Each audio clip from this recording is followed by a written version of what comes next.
A very good evening, Zimbabwe. Welcome to LiveTalk Women's Roundtable, where we discuss issues affecting women. We're coming to you live from Studio 7 at the Voice of America in Washington this Thursday, July the 27th, 2023. And I'm your host, Marvelous Mhlanganyahuye.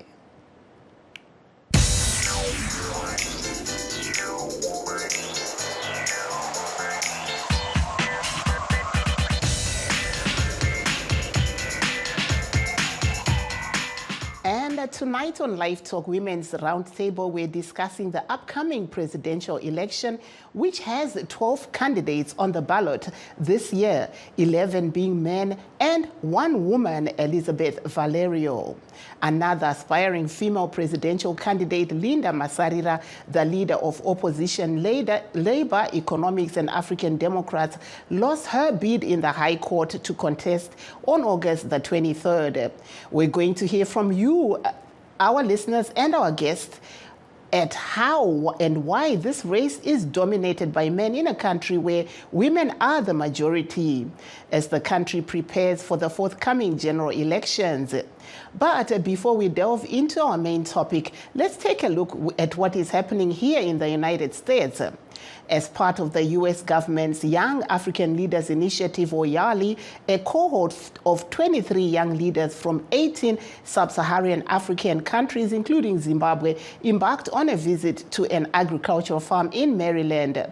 VOA's Lionel Gahima and Eric Manirakiza, who is no relation to the farm owner, met with some of them and have this story narrated by Lionel Gahima.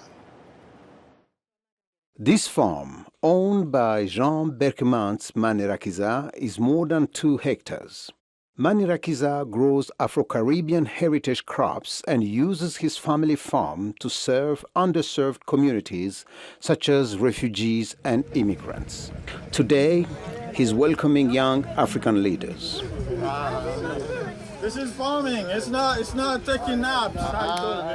The young leaders dedicated 67 minutes of their time working on the farm to former South African President Nelson Mandela, who spent 67 years fighting for social justice. Lerato Sono, a university lecturer from Pretoria, South Africa, said she isn't exposed to the farming industry back home, but said it was important for her to get a hands-on experience. The highlight of it was just not working on the farm and knowing that you're giving back to a farm that is very intentional about growing African crops, but also about how Africa has actually saved America's agricultural industry. So it kind of pushed me to also learn a lot more about my own African history through different industries, like the agricultural industries.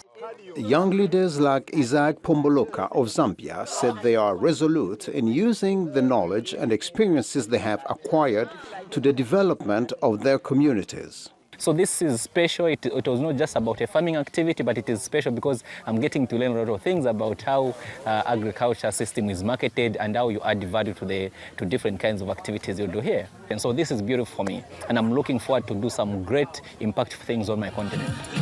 Some of them, like Liberia's Janislav Brople, decided to use the opportunity to showcase traditional food from her country.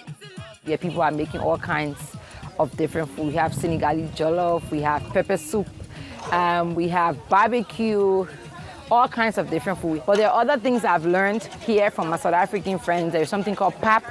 When I get back to Liberia, I'm actually going to practice how to cook a pap. As the air fills with delightful exotic flavors and spices intermingle with tantalizing aromas, laughter and joy accompany each culinary preparation. Zambia's Pomboloka said the experience has changed his outlook in life, both professionally and personally. This is just the beginning, because there is just so much that I've learned. Actually, I don't think I can go through this program and yet I'm going to remain the same. And the approach to the project that I run, I think the approach to life as well, even the approach to my personal and professional life, I think everything is going to change because I've interacted with quite high-performing individuals here.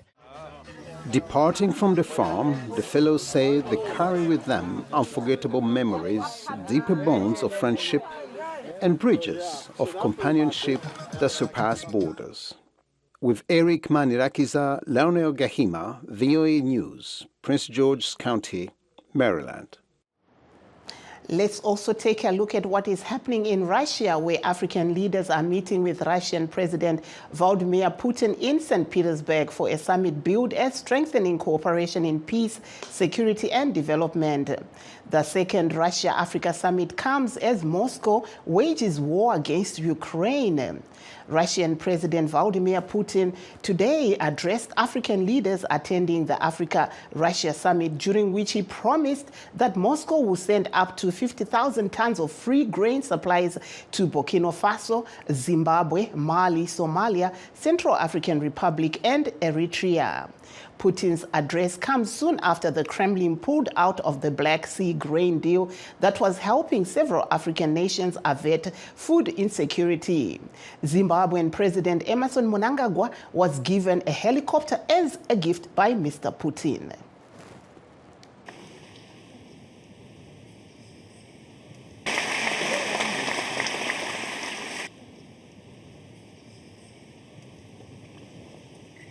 Мы будем готовы уже в ближайшие месяцы, в ближайшие 3-4 месяца безвозмездно предоставить Буркина-Фасо, Зимбабве, Мали, Сомали, Центральноафриканской Республике, Эритрее. Обеспечим и бесплатную доставку этой продукции потребителям. And now back to our main topic of today. Today, the female presidential candidate Linda Masarira had her case thrown out of court, meaning her name will not be on the presidential ballot on August 23rd. Let's hear from her lawyer, Andrew Makoni, and herself on the matter. Against the decision of the nomination court has been dismissed. But however, the court just read the operative part of the judgment, so we are not clear as to the reasons why the appeal was dismissed. We will only be able to know the reasons when we read the judgment itself. So perhaps the judgment will be available later or early morning tomorrow. We that the judgment was the appeal was dismissed because confirmed. Indeed, that is what is said. As I indicated, we do not know the reasons thereof, so we will only gather the reasons after reading the full text of the judgment of this honorable court. I'm down. I'm sad. That is the reality. I came with high expectations, and I feel like my political rights violated, because I also have a right to participate in political electoral activities in this country as a Zimbabwean without being limited by the currency volatility or the inconsistent monetary policies in this country. It's a sad day for justice in our country. Linda, what does it mean for women political participation in this country? It means that we're not being treated as equals, and we're going to continue fighting, because we cannot be limited because we did not have US dollars, yet we had the equivalent of our local currency, because Zimbabwe dollar is legal tender. And the moment we cannot use our own currency to participate in electoral processes, then that is a cause of concern. We are still yet to read the judgment. We can only make a decision after the judgment is completed.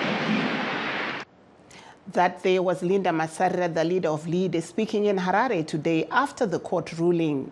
Meanwhile, the High Court in Bulawayo disqualified 12 opposition parliamentary candidates following a petition by ZANU-PF activists challenging the manner in which their nomination papers were handled by the Zimbabwe Electoral Court.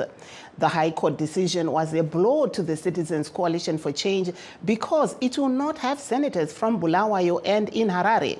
The Supreme Court in Harare, the Supreme Court will deliver tomorrow its judgment on an application by Sevia Kasukuwere to have his name reinstated on the presidential ballot. On that note, let us take a brief break. Please don't go away. We'll be right back. In times of change, when the world seems uncertain and what we hear doesn't reflect what we see, we seek the truth.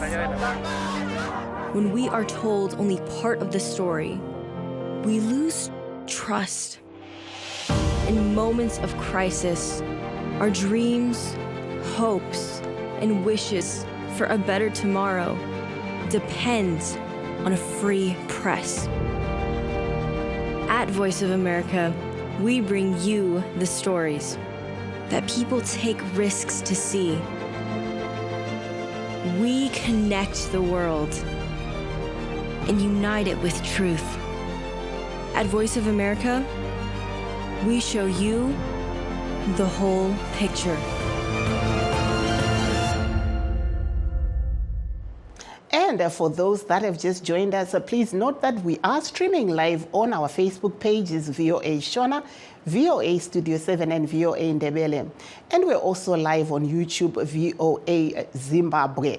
Kunao vachangobva kupinda muchirongwa aiwa nhasi tiri kukurukura isu pamusoro pezviri kutarisana nemadzimai panguva ino apo paine gadziriro yesarudzo. Nhasi taona isu mutungamiri webato reLead muzvare Linda Masarira vanga vari kuedza kuti zita ravo rive riri pagwaro reballot vachiwanikwa ivo nyaya yavo ichiraswa nedare. Taona zvakare vachitaura ivo kuti vachange vari kumbotarisa kuti ivo nemagweta avo voita sei munyaya iyoyi. Saka tiri kumirira iye zvinezvi kuti tiwane vanyarikani vedu aiwa nhare dzekuZimbabwe dziri kuti netsei. Regai timboverenga zvamuri kunyora pamafacebook page edu. Tomboverenga zvamuri kunyora pafacebook page yedu yeVOA Shona. Tina Richard Moyo vari kuti manheru akanaka muri yese. Anzete Marvelous Mhlanganyahuye muri sei? Ndiri kukunzwai kwazvo. Tiri kuona zvakare pane vamwe vari kuona nesu uyezve vari kuwanikwa ivo vachinyorawo pfungwa dzavo. Pana Hudson Shoniwa Gweja ari kuti good evening Tete, I'm watching from Zimbabwe. Vabva vati ivo #Zimbabwe. Aiwa tinotenda nekuti tinotenda zvakare kune avo vese vawanikwa vachishare live yedu. Pana kuda kwashe Mazarire ari kuti network iri kuita godo asi ndiri kukubatai ndiri kuno kuGaborone. Aiwa ichokwadi network iri kuti netsei nekuti nhare nhasi hadzisi kutombopinda. Tiri kuona zvakare mufundisi Richard Moyo vari kuSouth Africa vari kuti nhau dzematare idzo dzinozvimbira kwazvo zviri kuitwa zvekurambidza vamwe. Saka vari kutaura ivo pamusoro pezvataona zvichiitika kuBulawayo vachitaura ivo kuti nhau idzi hadzinyatsobata zvakanaka. Pana Theophilus Funda ari kuti Tete muri sei? Tatambura mukanyika medu. Vari kutaurawo vari paFacebook. Tina Clydon Mafira Kureva ari kuti muri sei apo Tete? Aiwa tiri kuno kuti riwadi tiri kuedza kuti tibate vanyarikani vedu tienderere mberi nechirongwa asi tinokutendai kuti imi munogara muinesu. Ipo pano pana John Makeche ari kuti Tete muri sei? Aiwa kuno kuti riwadi. Pana Laxon Ziso ari kutaura zvakare kuti ari kutiona. Pana Teo Arire Java ari kuti ZANU-PF haizvina hazvina kumira zvakanaka. Regai tione pana kola varipo panhare dzedu. Regai tinzwe. Alo kola makadii? Nofara makasimba here? Aiwa takasimba. Tiri kutaura nani muri kupi? Ndinonzi Obey ndiri muSouth Africa. Muri kuona nyaya dziri kuitika idzi dzematongerwo enyika muri kudzionawo sei? Takanyanyotarisa nyaya yemadzimai vari kuedza kuti vawanikwewo vari paballot vachikwikwidzwawo nevanhurume panyaya yekuda kunge vari ivo vatungamiri venyika. Munozviona sei zviri kuitika? No, iro idanho haro rakanaka kuti vanhukadzi vange vari involved munyaya dzematongerwo enyika.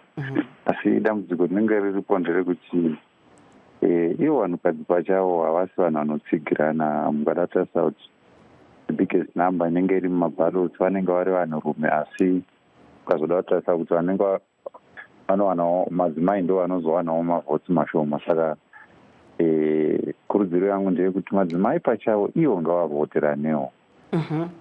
Saka munoona zvichikwanisika here izvi? Nekuti tinoona kuti tichitaurawo nemamwe madzimai ari munyaya dzezvematongerwo enyika vari kuti ivo nyaya dzechiruviri, nyaya dzemari ndo dzimwe dziri kunetsa nekuti vanhurume vanenge vaine mari yekuenda kunokampena nezvimwe zvakadaro.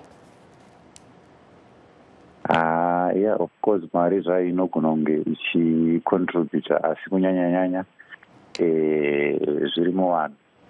Support yakanyanya inofanira kubva kuvanhu. So yeah, I think mariwo inocontributa kuti zvinge zvichivavheringiti.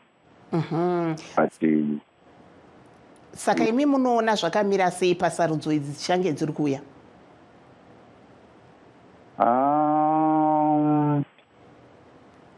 Triple C ichawina, asi sekuziva kwedu zvagara zvinongoitika zvinozongoitikawo.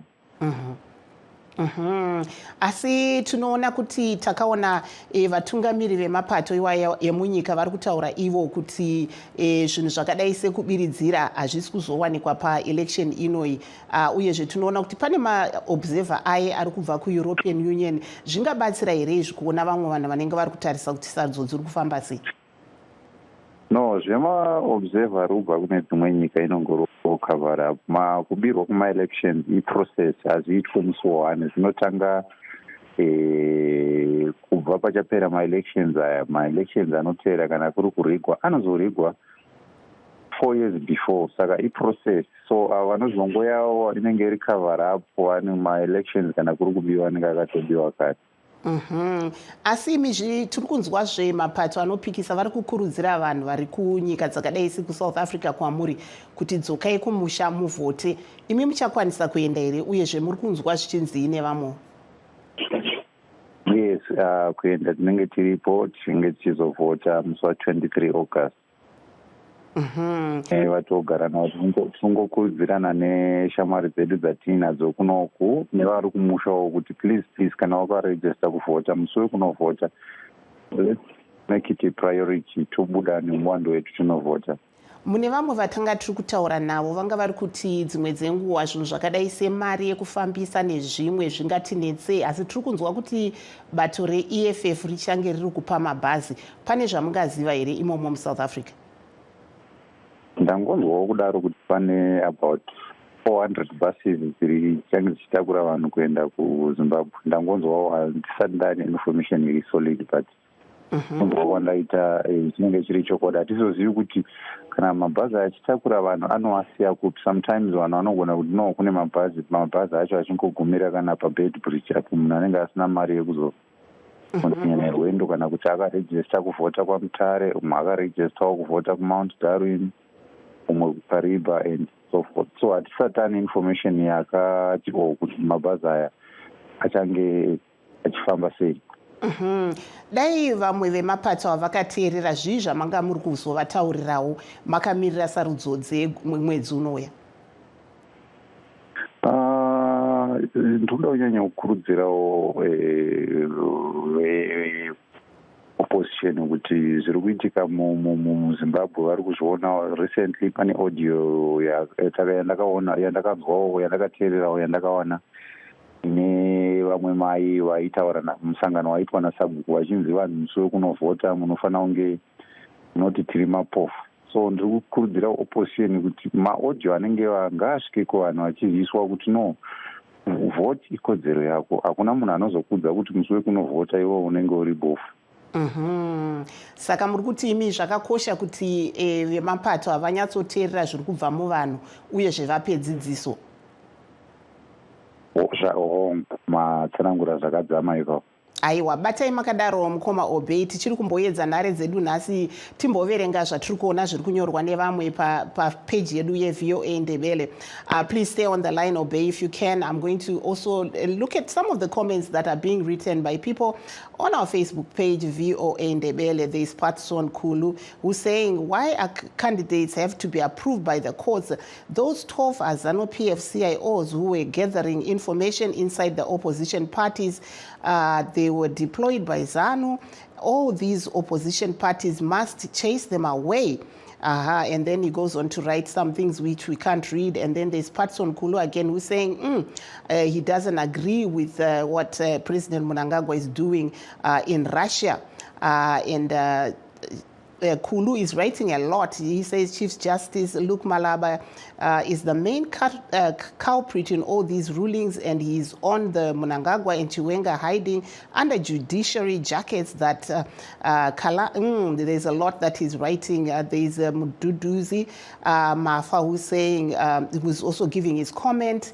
And then Patson was asking Tete, why are you only reading shorter messages? So I think you asked the question before I switched on to to the Ndebele page. So there you go, Patson. I did read your message. You wrote a lot of messages, and thank you very much for participating here on a VOA Ndebele. We're still trying to get our guests because our phones seem to be really, acting up. As we know, there are issues when there's no electricity in Zimbabwe. There are issues with the phones, but hopefully we'll be able to get one of our women who come on and just explain to us the situation back home. I'm going back to VOA Shona again while we wait for our guest. There is Mary Mutekede who's saying, and then there is Richard Moyo. He wrote a lot.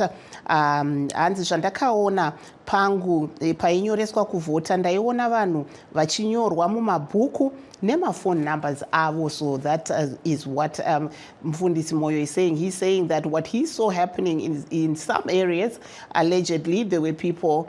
Let's hear here. I hear we have another caller. Hello, South Africa. Hello, Magadi. Aiwa tiri wadi nhasi maita laki nekuti magesti edu nhasi foni dzekuzimbabwe dziri kuramba. Tingazivo tiri kutaura nani uyezve muri kupi? Ndiri kuJoburg, murikutaura naEdna Madeni. Tauraiwo tinzwe pfungwa dzenyu pane zvatiri kuona izvi takatarisa nyaya yekupinda kwemadzimai munyaya dzezvematongerwo enyika. Ini ndinoona sekuti nyaya yekupinda kwemadzimai vakadzi tiri kutsikirirwa. Tiri kutsikirirwa nguva zhinji nekutoti ipapa ndichitarisira nyaya muzvare Linda Masarira nditi. Nemanetsero ari kuita mari muZimbabwe. Nomination yange asingafanirwi kupa vanhu nguva diki sekutaura kwandaona achiita pakoti achitoti ndandine RTG mari yemuZimbabwe asi vanga vachiti vanoda US. Saka zvezvisiri right kuti kana chachirongwa chekunzi pakunobhadharwa zvemavhoti podiwa US asi munyika mudinhu ngamushandise mari yemuZimbabwe. Ene vangototi ngaabhadhare zvido zvake zvadzikiswa ipapo pinde chinyunyuto kutsikirira vakadzi nokuti mari yacho inonetsa kuwana. Saka muri kuti imi hurumende ingadai yakabva yataura kuti munhu anobhadhara nemari yemunyika? Ene vakaisa mari yemunyika nokuti mari yemunyika ndiyo inowana vanhu. Asi kana vakati chinhu ngachibhadhagwe neUS ngavachipa vanhu US pane kutoti vanhu vanopuhwa RTG kunzi kungakubhadhagwe nemari yekunze asi vanhu vachipuhwa mari yemunyika. Amunoti hazvisiri fair.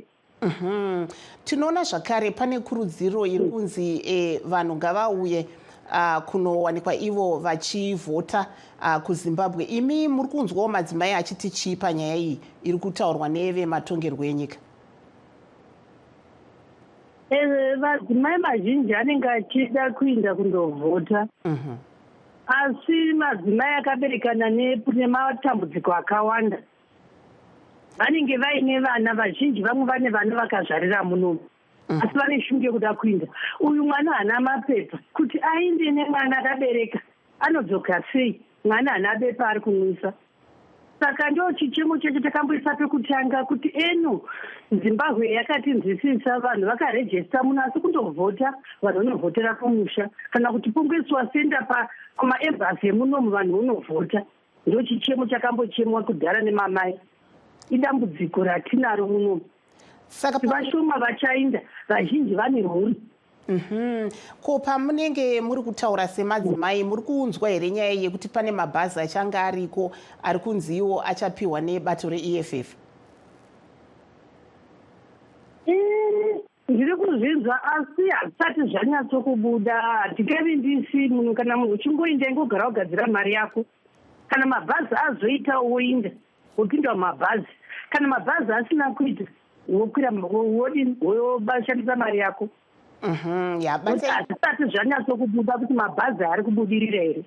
Batai makadaro muzvare Edna, timbodzokera kuna mukoma Obey. Kana muchiripo panhare timbodzoka kwamuri zvakare. Imi muri kunzwawo zviri kutaurwa namuzvare Edna vari ikoko kuSouth Africa. Mungatiwo chii nezvavari kutaura? Ndakateerera last part yemabhazi. I think idea yakanaka yekuti kana mabhazi achizongoripo but munhu unofanira kunge uine mari yako pasaidi yekuti zviro zvazvinenge zvazaitika kana ukasiyiwa pabhodha pabedbridge unozongokontinyawo nemari yako uchienda, kana kuti mabhazi achigumirawo muharare wakarejistirawo pamutare, kana kuti in my case ndichanovhotera kukariba. So kana mabhazi ari kugumira muharare then unozokontinyawo nemari yako yavataura. Aiwa, batai makadaro. Regai tidzokere zvakare kuna muzvare Edna. Muri kunzwa zviri kutaurwa namukoma Obey, uyezve tichienderera mberi ndabata pamataura imi kuti madzimai munguva dzakawanda vanotsikirirwa. Saka zvii zvingaitwe kuti tione mune ramangwana madzimai akati wandei, nyanya paballot apo patiri kuona pane mudzimai 1 chete? Patinopinda kuti musarudzo dzinotevera tinokumbirawo kachero patinosarudzana mumaseo kutanga mumakansela tokumbirawo vakadzi vati nzwisisewo, because vakadzi ndo vanonyanya kunzwa marwadziro ekuoma kweupenyu darika varume. Saka tikasatsikirirwa kubva kukansela tichienda kuma-MP kusvikira kuna president uko tinopiwawo chinzvimbo. Chero mukatarisa izvezvi ma-MP akawanda anenge vari varume, vakadzi vanenge vachingotsikirirwa. Asi katanzwazve mukoma Obey vachiti madzimai kakawanda kwacho havatsigirane, ndo zvamuri kuonawo here? Vari kuti tichiona kuti madzimai akawanda munyika asi panyaya yekuti vakuda kuzonovhota havatsigirane. Sei zvichifamba zvakadaro?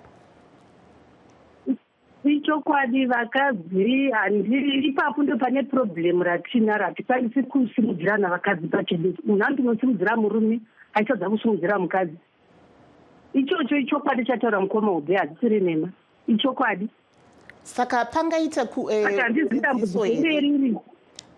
dzidziso here yekuti pangaita dzidziso here yekukosha kwekusimudzirana semadzimai?